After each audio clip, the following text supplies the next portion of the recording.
souple et moins engageant, le Pacs rassure les couples et représente une part importante des unions. Mais pour quelle protection ? Bienvenue dans votre chronique du notaire avec maître Florence de Hougros. Bonjour maître. Bonjour Sonia. Quels sont les avantages d'un Pacs par rapport au concubinage ? Alors le concubinage est une union complètement libre. Le Pacs, à l'inverse, lui est organisé par la loi, même s'il reste très souple puisqu'on a la liberté de s'engager et une grande liberté aussi pour se séparer. Comme il est organisé par la loi, le Pacs permet aux partenaires de choisir entre deux régimes.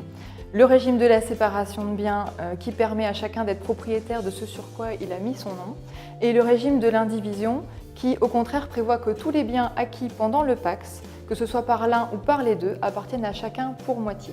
La situation des couples pacsés en matière de fiscalité est-elle intéressante ? Oui, les partenaires ont une situation plus intéressante que les concubins, qui sont imposés obligatoirement séparément.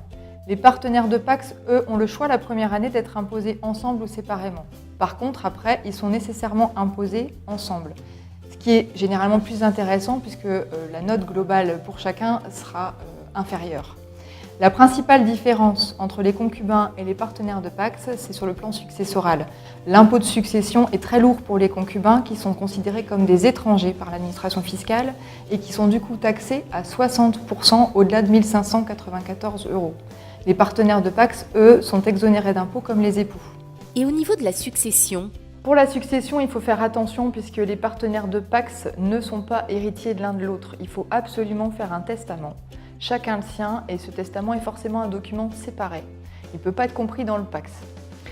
Ensuite, tout dépend de la situation des partenaires. S'ils n'ont pas d'enfants, ils sont entièrement libres de ce qu'ils écrivent, donc ils peuvent tous laisser. Par contre, s'ils ont des enfants, il faut faire attention puisqu'il faut tenir compte de la part de réserve des enfants, c'est-à-dire la part minimum à laquelle ils ont droit dans la succession, dont on ne peut pas les priver quand on est partenaire pacsé.